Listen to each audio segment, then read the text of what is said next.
இப்போ சாதாரணமாக பார்த்தீங்கன்னா மெடிக்கல் ஷாப்பில் நாட்டு மருந்து கடையில் அப்படிலாம் இந்த டயபெட்டிஸ் ஜூஸ்னு விற்கிறாங்க. நம்மக்கிட்ட வந்து ஒரு பேஷண்ட் வந்து அவங்க ஷேர் பண்ண ஒரு விஷயத்தை அவங்ககிட்ட ஷேர் பண்ண போகிறேன். அவங்களுக்கு வந்து சுகர்னு வந்து அவங்க சாதாரணமாக குளுக்கோமீட்டர் வச்சு பக்கத்தில் மெடிக்கல் ஷாப்பில் செக் பண்ணி கண்டுபிடிச்சிருக்காங்க.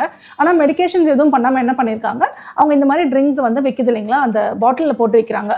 இது வந்து டயபெட்டிக் கேர் ஜூஸ் அப்படின்னு அதை வாங்கி வந்து குடிச்சிட்டு சாதாரணமாக வந்து அவங்க ஃபுட் எல்லாம் கண்ட்ரோல் பண்ணி இருந்திருக்காங்க. இது என்ன ஆச்சுன்னா, அவங்க வந்து இது வந்து ஒர்க் ஆகுது அப்படின்னு நினச்சிட்டு அவங்க அப்படியே இருந்த சூழ்நிலையில் ஒரு 6 months அப்புறம் திருப்பி செக் பண்ணி பார்த்தப்போ சுகர் வந்து 350 வரைக்கும் போயிடுச்சு. அது வந்து ரொம்பவே ஹை சுகர், நமக்கு நல்லது கிடையாது.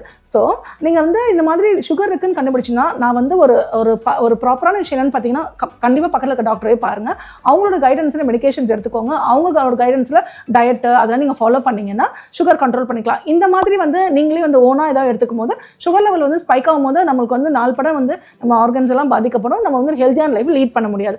ஸோ இந்த மாதிரி ஏதாவது உங்கள் ஃப்ரெண்ட்ஸ் யாராவது வாங்கி சாப்பிட்டுட்டு இருந்தாங்கன்னா அவங்களுக்கு இந்த வீடியோ ஷேர் பண்ணுங்கள். இதை பற்றின உங்களோட ஒப்பீனியனை கமெண்ட்டில் சொல்லுங்கள். இந்த மாதிரி டயபெட்டிஸ் பற்றின இன்ஃபர்மேஷனுக்கு நம்மளோட சேனலை ஃபாலோ பண்ணிக்கோங்க. தேங்க்யூ.